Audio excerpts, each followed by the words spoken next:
yes, folks, the utterly irrelevant Republican primary, the made-for-TV movie special that went straight to the Remainer bin because Trump was obviously going to be the nominee. Even if the thought of him going to prison gives a bunch of aging fossils dreams of a time where they had semi-functioning erections. Still, I can't lie, watching Vivek having nothing to lose and swinging the verbal nunchucks with reckless abandon is pretty hilarious. What I do find annoying is that he says all the right things, he's quick on his feet, but he doesn't have that, for lack of a better phrase, old man strength that Trump exuberates. I guess he may be youthful with energy, but he doesn't have that battle-scarred look of a Titan ore that Trump wears like a medal on his chest. And it's not Vivek's fault, by the way, because let's be honest, what makes you suspicious of him is Trump being in the race, and it comes across as following in Trump's footsteps in order to be popular, rather than it being original or the objectively better position. Still, the other candidates aren't doing that and lying about it. They're still the old boring fat plastic variety neocons. By the way, has anybody else noticed DeSantis has completely fallen from grace? That chap had so much political capital. He was gearing up to run for president, which everyone would sense warned him was an extremely ill-timed maneuver that will get him socked in the jaw by Trump. And did he listen? Nope. I hope Murdoch paid him well to sell his soul.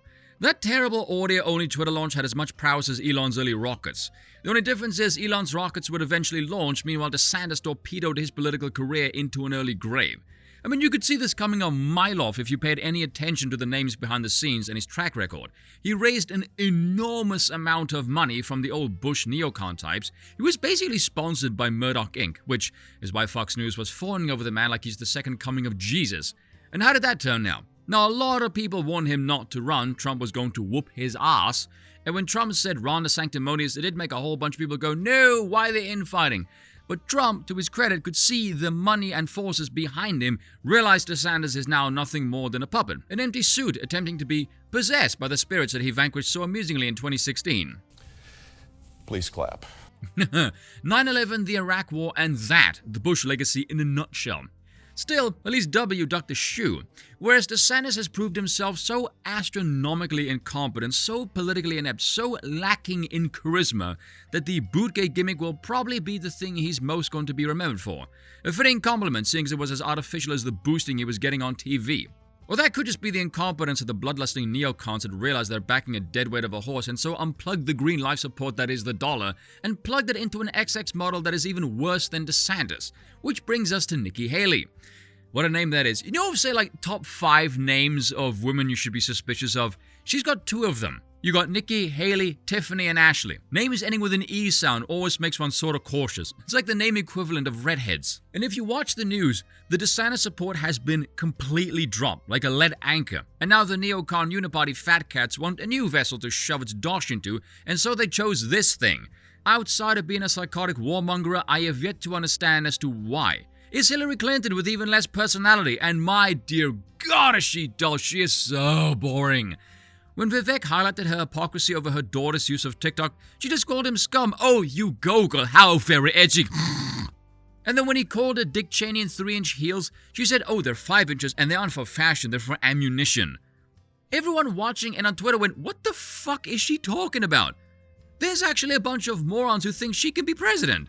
Doing herself no favors recently by going full moron on Fox, saying, oh, every person on social media should be verified by their name. That's, first of all, it's a national security threat because it can spread misinformation. Banning anonymous accounts would get rid of the Russian bots, the Iranian bots, and the Chinese bots. So typical neocon friggin' adversaries. This was to test the waters, by the way. This is what they actually want to do. Yet 24 hours later, she softened her stance, saying, I don't mind anonymous American people having free speech. What I don't like is anonymous Russians and Chinese and Iranians having free speech. This proposal was so incredibly stupid, even Politico, who is left-leaning, called out a supposed Republican for being too far to the left. What fresh twilight hell have we stepped into here? And like Politico pointed out, that doesn't even make any bloody sense. So only Americans are afforded the luxury of anonymous posting, are they? So they need to be identified as Americans in order to be anonymous Americans.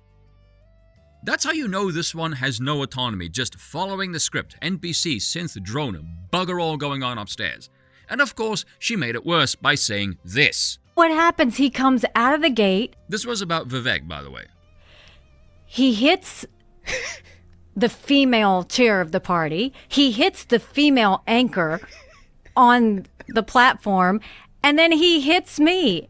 And I'm not saying anything. I ain't saying, I'm just saying. But he might have a girl problem. I'm just saying he might have a girl problem. Do you see this crap? This right here is why I don't want any XXs in power ever, because they are weak, cowardly, and brittle. Vivek attacked you for your corruption and your husband being cushy with a shadowy defense firm. He attacked Ronna McDaniel because she's a useless chairwoman who has presided over several stray losses. He attacked the anchor for peddling the Russia hoax like every other mainstream media outlet did. No mention of any genitals, just behavior. But can they ever admit fault? No, because it is impossible for them to self-reflect or take any accountability for anything.